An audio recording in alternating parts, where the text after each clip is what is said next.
आपके घर में कोई रह रहा हो और आप उसे ढूंढ नहीं पा रहे हो तो आप क्या करोगे। इसी एक इंटरेस्टिंग कंसेप्ट के साथ आज की मूवी आती है। हेलो फ्रेंड्स, आज मैं आपको 2004 की द अनइनवाइटेड गेस्ट ये एक मिस्ट्री थ्रिलर मूवी एक्सप्लेन करने वाला हूँ। ये मूवी इतनी सही है कि आप अगर इस मूवी को देखने बैठे तो आप एक जगह से उठ नहीं पाओगे। इस मूवी के एंड में बहुत ही बड़ा ट्विस्ट है। तो चलिए डायरेक्टली शुरू करते हैं। मूवी स्टार्ट होती है और हमें एक बड़ा सा घर दिखता है। इस घर में फेलिक्स अकेला ही रहता है। अभी अभी इसका तलाक हुआ है और ये एक आर्किटेक्ट है। इस पूरे घर को उसने ही अभी अभी डिजाइन किया होता है। एक नए घर के प्लान पर वो काम कर रहा होता है, तभी उसे लगता है कि घर में कोई है। ये देखकर वो बहुत ही डर जाता है और जब ये देखने के लिए जाता है तो उसकी ये वाइफ ही होती है। उसके एक्स वाइफ के पास अभी भी घर की कीज है, इसलिए वो अंदर आ गई थी। इसकी वाइफ की बहुत सारी चीजें अभी भी घर पर है, तो ये लेने के लिए वो आती रहती है। फिलिस को अभी भी लगता है कि उसकी वाइफ उसके पास वापस आ जाए, पर ये होने नहीं वाला होता। फिलिस उसके वाइफ से उसके अपार्टमेंट के बारे में पूछता है। ये सिर्फ 300 स्क्वायर फुट की अपार्टमेंट होती है। इसका घर बहुत बड़ा होता है। उसकी वाइफ कहती है कि मेरा घर छोटा है, पर फिर भी वहाँ कपल रह सकते हैं। इसके जो बॉक्सेस होते हैं ये 2 महीनों से यही होते हैं। फिलिक्स उसे बोल रहा होता है कि एक बार में अब सब तुम ये लेकर जाओ। अब हमें दिखता है कि फिलिक्स अपने लिए खाना बनाता है, अच्छी सी वाइन पोर करता है, अच्छा से डिनर करता है। जब वो रात में खिड़की से देख रहा होता है तो उसे पता चलता है कि एक आदमी उसे देख रहा है। उसके घर के बाहर ही एक फ़ोन बूथ होता है। इस फ़ोन बूथ के पास वो आदमी खड़ा हुआ होता है। रात में जब फिलिक्स सोया हुआ होता है तो हमें दिखता है कि उसकी खिड़की से कोई उसे घर में देख रहा है। इसके बाद नेक्स्ट दिन आता है। फिलिक्स अपना रूटीन स्टार्ट करता है और अपने लिए ब्रेकफास्ट बनाता है। तभी नेबर का कुत्ता वहाँ आ जाता है। उसका जो ब्रेकफास्ट होता है वो ये खराब कर देता है। इस कुत्ते को बाहर निकालता है तो उसकी ओनर आ जाती है। ये कुत्ते की ओनर फिलिक्स को बहुत डांटती है। वो कहती है कि ऐसा कैसे तुम कर सकते हो। कहती है मेरे डॉग को तुम हाथ नहीं लगा सकते। ये उस पर बहुत ही चिढ़ गई होती है। फिलिक्स भी कहता है कि ये मेरा घर है, मैं कुछ भी कर सकता हूँ, तुम्हारा डॉग यहाँ कैसे आ सकता है। उसके डॉग को वो कंट्रोल करने के लिए बोलता है। ये नेबर फिर वहाँ जाते जाते उसे बहुत सारी गालियाँ देकर जाती है। फिलिप्स की वाइफ की एक अच्छा सा पोर्ट्रेट उसने बनाया हुआ होता है। उसकी वाइफ ये मांग रही थी पर उसे देना नहीं है। इसकी वाइफ को ये बहुत ही पसंद है, पर फिलिप्स को भी इसे देखना अच्छा लगता है। इस पोर्ट्रेट को उसने अपने बेड के नीचे छुपा कर रखा होता है। नेक्स्ट सीन में हमें दिखता है कि दोपहर में फिलिप्स की वाइफ आती है। वो बड़ी सी ट्रक ही लेकर आती है। सब मूविंग वाले लोग आते हैं और सब जो बॉक्सेस उसके हैं ये सब लेकर जाते हैं। फिलिप्स की वाइफ अंदर भी नहीं आती है। रात में फिलिप्स को बुरा लग रहा होता है कि उसकी वाइफ उसे छोड़कर चली गई है। तभी डोर पर एक नॉक आती है। उसे लगता है कि उसकी वाइफ ही आई होगी, पर वहाँ उसका एक नेबर आया हुआ होता है। पिछली रात उसने जिस आदमी को बाहर देखा था ये वही आदमी है। इस आदमी का नाम ब्रूनो होता है और ये इसका ही नेबर होता है। फिर ब्रूनो फिलिक्स से कहता है कि क्या तुम्हारे घर से मैं कॉल कर सकता हूँ। फिलिक्स बोलता है कि बाहर तो एक पे फोन है, वहां से तुम क्यों नहीं कर सकते। ब्रूनो कहता है कि बाहर का पे फोन खराब है। ब्रूनो जब अंदर आता है तो घर की बहुत तारीफ करता है। फिलिक्स को भी अच्छा लगता है। ब्रूनो को एक कॉल लगाना होता है, पर वो प्राइवेट करना होता है, इसीलिए फिलिक्स को वहां से जाने के लिए बोलता है। फिलिक्स किचन में चला जाता है और बहुत देर हो जाती है। फिर भी ब्रूनो का कुछ भी अता पता उसे समझ में नहीं आता। जब वो फिर से हॉल में आता है तो फ़ोन की तरफ देखता है तो वहाँ ब्रूनो नहीं होता। वो पूरे घर में उसे ढूंढता है तो उसे कहीं भी नहीं मिलता। उसे लगता है कि वो चला गया है। फिलिक्स को ये बहुत ही सस्पिशियस लगा हुआ होता है। वो बाहर आता है और पे फोन चेक करता है, या अभी भी काम कर रहा होता है। फिलिक्स का जो रात में वो काम करता है वो स्टार्ट हो जाता है। वो अपने लिए डिनर कुक करता है और सो जाता है। रात में जब वो बेड में होता है तो उसे अपने घर में से कुछ आवाज़ें आती है। ये एक वेट उठाता है, अगर कोई होगा तो इससे उसे मार सकता है। उसे लगता है कि आवाज़ें जो है ये बेसमेंट से आ रही है। बेसमेंट जाकर चेक करता है तो वहाँ कोई भी नहीं होता। अचानक से इसके बेसमेंट का डोर लॉक हो जाता है। ये जल्दी से ऊपर जाता है और बहुत सारा ट्राई करने के बाद ये डोर खोलता है। ये फिर डर गया होता है, उसे अभी भी घर में से आवाज़ आ रही होती है। ये फिर जल्दी से अपनी कार में बैठता है और वहाँ से निकल जाता है। सुबह हो जाती है पर फिर भी वो बाहर ही रहता है। एक रेस्टोरेंट में आता है और वहीं पर वो सब ब्रेकफास्ट वगैरह करता है। अभी भी उसे घर नहीं जाना था तो उसकी वाइफ के पास वो आ जाता है। जब वो उसकी वाइफ का घर देखता है तो बहुत ही छोटा होता है। इसकी वाइफ को ये पसंद नहीं आता, पर सब पॉजिटिव चीज़ें इसके बारे में वो कह रहा होता है। फिलिक्स की वाइफ के अपार्टमेंट पर ये दोनों मिलकर हंसते हैं। फिलिक्स इसके पास बैठा हुआ होता है तो उसे कहता है कि क्या अभी भी कुछ भी नहीं हो सकता। इसकी वाइफ उसे बोलती है कि अब कुछ भी नहीं हो सकता। फिलिक्स फ्रस्ट्रेटेड हो जाता है। वो कहता है कि क्या कोई और तुम्हारी लाइफ में है। उसकी वाइफ इस पर कुछ भी बोल नहीं रही होती है तो फिलिक्स गुस्से से जा रहा होता है। इसकी वाइफ उसे बोलती है कि मेरे लाइफ में कोई भी नहीं है। इसके बाद फिलिक्स फिर अपने घर आ जाता है। घर आने के बाद वो शावर वगैरह लेता है और जब अपना टॉवेल देखता है तो अजीब सी स्मेल उसमें से आती है। उसे लगता है कि यहाँ ऑलरेडी कोई था जिसने शावर यहाँ किया है। उसके बेड में वो देखता है तो उसका बेड थोड़ा सा गीला होता है। इसके सिंक में भी उसे किसी ने शेव किया है, इसके बाल उसे दिखते हैं। ये घर में जो आवाज़ें आती है इसे वो चेक करता रहता है। जिस रूम में वो काम करता है वहाँ उसे कोई खड़ा है, ऐसी शैडो उसे दिखती है। ये देखने के बाद वो डर जाता है और कुछ भी आवाज़ न करते हुए नीचे आ जाता है। नीचे आने के बाद वो पुलिस को कॉल कर देता है। थोड़ी देर बाद जब पुलिस आती है तो पूरा घर छानती है। पुलिस को कोई भी यहाँ मिला नहीं होता। अब पुलिस उससे पूछती है कि एग्जैक्टली तुमने उसे कहाँ देखा था। फिलिक्स जब फिर से उसके रूम में जाता है जहाँ पर वो काम करता है, जहाँ उसने शैडो दिखी थी, तब उसे पता चलता है कि ये कोट था। ये कोट की शैडो ग्लासेस पर पड़ रही थी और उसे लगा था कि यहाँ कोई आदमी है। फिलिप्स फिर एक स्टोरी मेकअप कर देता है कि उसे टेबल के नीचे एक आदमी दिखा था। पुलिस जाने के बाद फिर से फिलिप्स को आवाज़ें आने लग जाती है। अब ये बहुत ही डिस्टर्ब हो जाता है और ये सहन नहीं कर पा रहा। इसकी वाइफ को फिर ये कॉल लगाता है। इसकी वाइफ ने उसे बोला होता है कि इनका डिवोर्स हो चुका है, फिर वे एक दूसरे के फ्रेंड्स हो रह सकते हैं। इसकी वाइफ आकर उससे क्वेश्चन पूछती है कि क्यों तुमने मुझे यहाँ बुलवाया है। ये इसका कुछ भी सुन नहीं रहा होता, ये अपने ही थॉट्स में होता है। इसकी वाइफ फिर इसकी चिढ़ जाती है, इससे बात नहीं कर रहा तो वो जाने लग जाती है। फेलिक्स खड़ा हो जाता है और उसे कहता है कि प्लीज़ मत जाओ, और तभी उसे फिर से आवाज़ आती है। अपने हाथ में जो ग्लास होता है वो नीचे वो गिरा देता है, खुद भी बैठ जाता है। उसके आँख से आंसू आने लग जाते हैं। फिलिप अपनी वाइफ से बोलता है, क्या तुम्हें कोई आवाज़ें सुनाई नहीं दे रही। इसकी वाइफ को भी और एक आवाज़ सुनाई देती है, तो वो कहती है कि मैं जाकर देख आती हूँ। फिलिक्स को भी वो लेकर जाती है। जब वो ऊपर आते हैं तो फिलिक्स ने उसके जो विंडोज़ थे उसे ओपन रखा था। इसकी वाइफ जब ये देखती है तो ये उस पर बहुत ही हंसने लग जाती है। ये उसका बहुत ही मजाक उड़ाती है। फिलिक्स की वाइफ हंसते हंसते रोने लग जाती है। ये भी फिलिक्स से दूर नहीं रह सकती। फिलिक्स फिर उसे हक करता है और ये दोनों इंटीमेट हो जाते हैं। रात में जो आदमी उसके घर आया था इसके बारे में उसकी वाइफ को वो कहता है। इसकी वाइफ उसे पूछती है कि वो कैसा देखता था। फिलिक्स उठ जाता है और उस आदमी का स्केच बनाता है। रात में फिलिक्स अपनी वाइफ को कहता है कि सेंस नहीं है इस बात में, कोई कैसे एक ही घर में बिना आवाज़ करे हुए रह सकता है। कभी ना कभी तो उन्हें बाहर आना ही पड़ेगा। घर का ओनर बाहर जाता है तो इस घर में वो रह सकता है, पर अगर घर का ओनर वापस आ जाए तो फिर से वो छुप नहीं सकता। एक ना एक दिन वो अपने आप को तो दिखाई देगा। यह समवॉट फिलोसॉफिकल स्टेटमेंट यहाँ दिया जाता है। अगर घर में दो लोग हैं और एक दूसरे के साथ वो खुश नहीं है तो ये जो टेंशन है ये कभी ना कभी बाहर आएगी ही। इस टेंशन को आप छुपा नहीं सकते। इस सीन रिप्रेजेंट करता है रात में जब फिलिस की वाइफ सोई हुई होती है तो इसने अपनी वाइफ का जो फोटो था ये बेड के नीचे ही रखा था। ये पेंटिंग वो उठाता है और ऊपर रख देता है। इसके बाद फिलिस सोया हुआ में दिखता है और उसकी वाइफ वहाँ से उठकर चली जाती है। जब ये किचन में आती है तब किसी से बात कर रही होती है। ये कह रही होती है कि कितने टाइम तक हम इसे छुपा कर रखेंगे, तुम यहाँ हमेशा के लिए नहीं रह सकते। फिलिक्स फिर वहाँ आ जाता है। उसे पूछता है कि तुम किससे बात कर रही थी। उसकी वाइफ बोलती है कि मैं किसी से भी बात नहीं कर रही थी। फिलिक्स इस बात को छोड़ने के लिए रेडी नहीं होता। वो बहुत ही चिढ़ गया होता है, वो डरा हुआ होता है। इसी वजह से उसके हाथ में नाइफ होती है। इसकी वाइफ वो कुछ बोल रही थी ये डिनाई करती है। ये दोनों एक दूसरे के पास होते हैं और ये फाइट कर रहे होते हैं। फिलिक्स उसकी वाइफ का हाथ पकड़ लेता है तो उसे वो दूर फेंकने के लिए हाथ ऐसे करती है, तभी उसके हाथ में एक कट आ जाता है। फिलिक्स के हाथ में जो नाइफ होती है इसे एक कट आया हुआ होता है। इसकी वाइफ जब जा रही होती है तो फिलिक्स उसे कहता है कि तुम डरी हो, मुझे मालूम है, तो मैं भी डरा हुआ ही हूँ। मैं कभी भी तुम्हें हर्ट नहीं कर सकता, प्लीज़ ये तुम्हारे अपने दिमाग में रखो। तुम मुझसे अब डरे ही हो, इसलिए मैं यही रुकूंगा, तुमसे मैं अब डिस्टेंस मेंटेन करूंगा। फिलिक्स की वाइफ जाने के बाद भी उसे आवाज़ें आती ही रहती है, तो घर से बाहर निकल जाता है और अपनी कार में ही सोता है। सुबह होने पर अपने ही घर में वो डर डर के जीता है। जल्दी से वो वहाँ से ब्रेकफास्ट निकालता है और ज़रा डोर के पास ही वो खाने लग जाता है।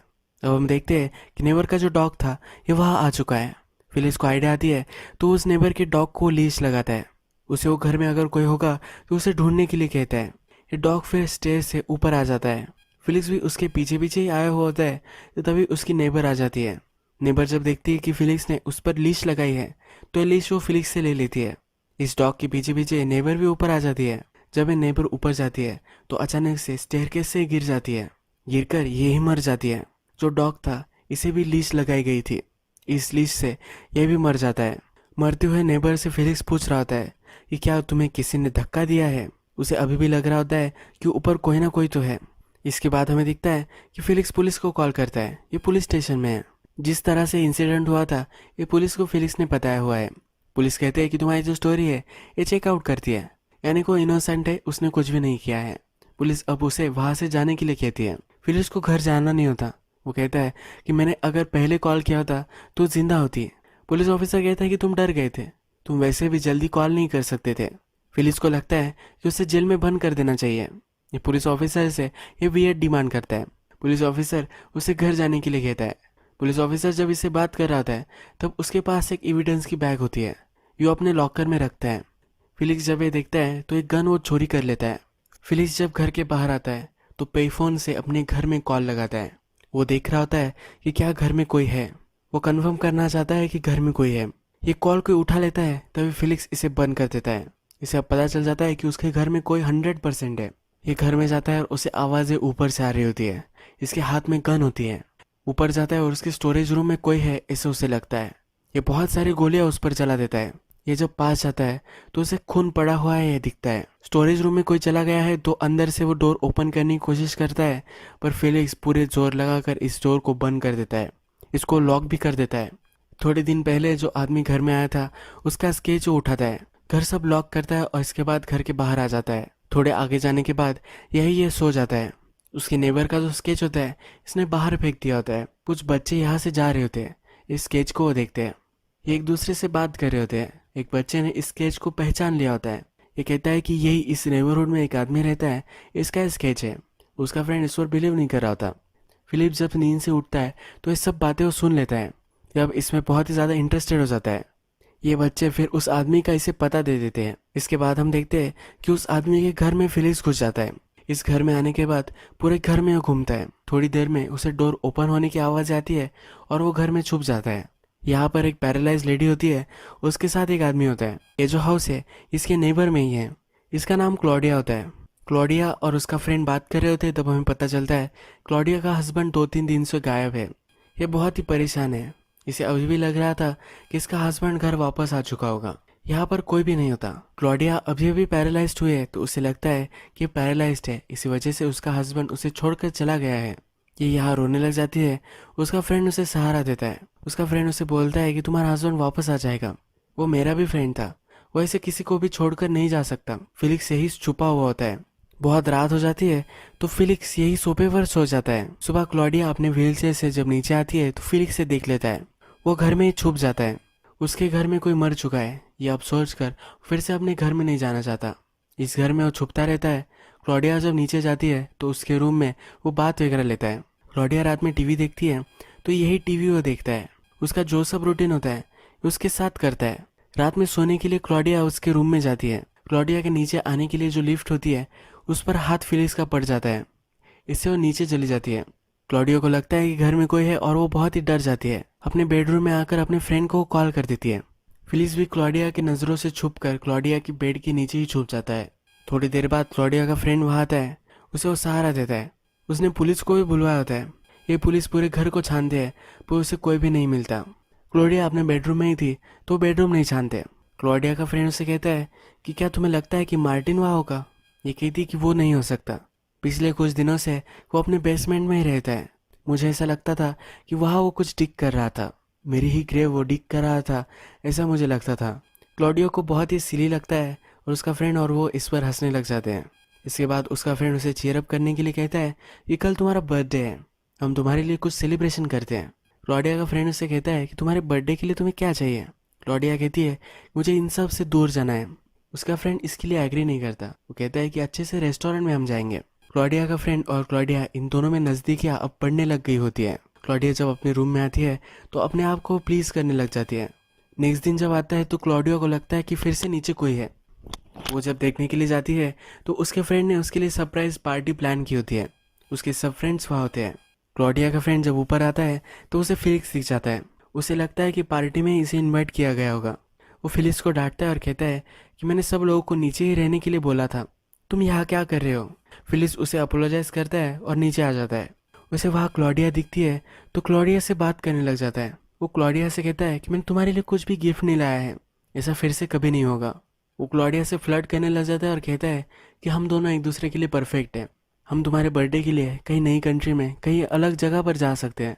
क्लॉडिया क्राइम से रिलेटेड टीवी शोज देखती है तो ये कहता है कि हम दोनों एक साथ देख सकते हैं। उसे जो बुक्स पसंद आती है ये भी वो कहता है। क्लॉडिया उससे पूछती है कि तुम कौन हो। उसे बहुत ही अजीब लगता है। तभी क्लॉडिया का फ्रेंड यहाँ आ जाता है। ये सबसे कह रहा होता है कि आज बहुत ही देर हो चुकी है, सब घर से अब जा रहे होते हैं। ये फिलिक्स को भी निकलने के लिए कहता है। फिलिक्स प्रिटेंड करता है कि वो वहाँ से चला गया है। वो सिर्फ डोर बंद करता है और वही छिप जाता है। क्लॉडिया और उसका फ्रेंड ये दोनों फिर ऊपर जाते हैं। क्लॉडिया उसे फ्लर्ट कर रही होती है, तो इसके बाद ये दोनों इंटीमेट होने वाले होते हैं। फिलिक्स घर में वॉक कर रहा होता है, तभी उससे एक पॉट नीचे गिर जाता है। क्लॉडिया और उसका फ्रेंड अब नीचे आने वाले हैं तो बहुत ही डर गया होता है। जिस पॉट को उसने तोड़ा हुआ होता है उसमें बेसमेंट की चाबी होती है। इस चाबी से बेसमेंट को खोल लेता है और अंदर आ जाता है। क्लॉडिया और उसके फ्रेंड को आवाज़ आती है कि बेसमेंट में छुप गया है। क्लॉडिया अपने फ्रेंड को कह रही होती कि प्लीज़ बेसमेंट में मत जाओ, उसका पति हो सकता है। ये उसे कहती है कि कुछ दिनों पहले मेरा पति बेसमेंट में था, तभी बाहर से मैंने उसे लॉक कर दिया था। 2-2 घंटे में उसे कुछ खाना पीना चाहिए होता है, वरना वो मर सकता है। इसके बाद उसकी कभी भी मुझे आवाज़ नहीं आई। इसका मतलब है क्लॉडिया ने अपने हस्बैंड को मार दिया है। क्लॉडिया के हस्बैंड की बॉडी उसके फ्रेंड को मिल सकती है, तो इसलिए वो कह रही होती है ये जो सब है ये परफेक्ट है, तुम्हें नीचे जाने की कोई भी ज़रूरत नहीं है। इसका फ्रेंड नहीं मानता, कहता है कि वह और कोई भी हो सकता है। अंदर आने के बाद यहाँ फिलिस उसे मिल जाता है। ये दोनों एक दूसरे से फाइट करने लग जाते हैं। ये दोनों एक दूसरे को बहुत इंजोर कर देते हैं। इस बेसमेंट का जो प्लान होता है ये फिलिस को यहाँ दिखता है। इस बेसमेंट में एक अंडरग्राउंड टनल होता है। इस टनल से वो बाहर निकल जाएगा, इसलिए टनल में घुस रहा होता है। तभी क्लॉडिया का फ्रेंड एक चाकू लेता है और फिलिक्स को इंजोर कर देता है। फिलिक्स और क्लॉडिया के फ्रेंड की जब फाइट हो रही थी, तब जो बेसमेंट की स्टेयर्स थी, इन दोनों ने इन स्टेयरकेस को खोखला कर दिया था। इसके ऊपर ही क्लॉडिया थी। ये स्टेयरकेस टूट जाती है और क्लॉडिया उसके फ्रेंड पर ही पड़ जाती है। ये दोनों यही मर जाते हैं। फिलिक्स टनल में होता है तो आगे चलने लग जाता है। आगे चलते चलते क्लॉडिया का हस्बैंड उसे मिल जाता है। जो आदमी उसके घर पर आया था ये वही उसे दिख जाता है। ये वही मरकर पड़ा हुआ होता है। इसका मतलब है क्लॉडिया ने जब दरवाज़ा बंद किया था तो सचमुच में उसका हस्बैंड वहाँ था। उसका हस्बैंड उसे कुछ भी मिला नहीं था, इसी वजह से मर गया था। इस आदमी के हाथ में हमें एक हथौड़ी दिखती है। मरने से पहले इस बेसमेंट से निकलने के लिए एक वॉल को तोड़ रहा था। इसको तोड़ नहीं पाया। फिलिक्स भी अब यहाँ से निकलना चाहता है तो इस वॉल को तोड़ देता है। इस वॉल को जब वो तोड़ता है तो एक अलग से बेसमेंट में आ जाता है। इस बेसमेंट को वो पहचान लेता है। ये फिलिक्स के घर का ही बेसमेंट होता है। फिलिक्स को ऊपर से आवाज़ें आ रही होती है तो ऊपर वो देखने के लिए जाता है। इस डोर के पीछे उसने किसी को गोली से मारकर बंद कर दिया था। उसने डोर में एक होल क्रिएट किया है। फिलिक्स जब इस डोर से देखता है तो अंदर उसकी वाइफ होती है। इसकी वाइफ को ही उसने शॉट कर दिया था। इसकी वाइफ का हाथ उसके स्टमक पर हमें दिखता है। ये प्रेग्नेंट होती है। अपने बेबी से ये बात कर रही होती है कि अब तुम यहाँ से नहीं निकल पाओगे। यही मूवी एंड हो जाती है। मूवी के बीच में हमने देखा था कि फिलिक्स की वाइफ उसके साथ एक रात के लिए रुकी थी, तो वो किसी से बात कर रही थी। ये उसकी बेबी से ही बात कर रही थी। इसकी बेबी से कह रही थी कि कभी ना कभी तुम्हें यहाँ से निकलना ही पड़ेगा। तुम्हारे बारे में हमें फिलिक्स को बताना पड़ेगा। फिलिक्स को लगा था कि किसी स्ट्रेंजर से बात कर रही है, पर अपने बेबी से बात कर रही थी। फिलिक्स को अपने घर में आवाज़ें आती थी। उसे बेसमेंट से आवाज़ आई थी तो उसका नेबर ये था। नेबर जब मर रहा था तो वॉल वो तोड़ रहा था। इसी वजह से उसे इस बेसमेंट से आवाज़ आ रही थी। वो बेसमेंट देखने गया था, पर बेसमेंट का डोर क्लोज हो गया था, इससे वो डिस्टर्ब हो गया था। फिलिक्स बहुत ही पैरानॉइड हो चुका था। वो अकेला ही रह रहा था। उसकी वाइफ भी उसे छोड़कर चली गई थी। ये घर भी बहुत ही बड़ा था, तो उसमें खिड़कियाँ दरवाजे इसका आवाज़ आता रहता था, तो फिलिक्स इससे डिस्टर्ब होता रहता था। फिलिप्स की वाइफ को उसकी पेंटिंग चाहिए थी। ये पेंटिंग लेने के लिए ही वो रात में आती रहती थी। फिलिप्स को लगता था कि कोई घर में है, तो उसकी वाइफ वहाँ थी। वो ऊपर जाकर बॉक्सेस में कुछ ढूंढती रहती थी। फिलिप्स ने जब गन चलाए तो उसकी वाइफ वहाँ थी और वहाँ फोटो ढूंढ रही थी। हमने लास्ट सीन में देखा है कि वहाँ एक फ़ोटो भी पड़ी हुई थी। जो नेबर फिलिप्स के घर में कॉल करने के लिए आया था वो तभी वहाँ से चला गया था। फिलिप्स को लगा कि वो अभी भी घर में ही है। मूवी के एंड में सब जो कैरेक्टर्स थे ये सब मर चुके हैं। ये बहुत ही मिस्टीरियस सस्पेंसफुल मूवी थी। पूरी मूवी में आप एक जगह से उठ भी नहीं सकते। अगर आपको ये वीडियो अच्छा लगा होगा तो प्लीज़ इस वीडियो को लाइक कर दीजिएगा। मैं बहुत सारी ऐसी मूवीज़ लेकर आता रहता हूँ, तो प्लीज़ इस चैनल को सब्सक्राइब कर दीजिए। हम फिर से मिलेंगे एक नई मूवी के साथ। तब तक के लिए थैंक यू और आप अपने आप का ख्याल रखिए।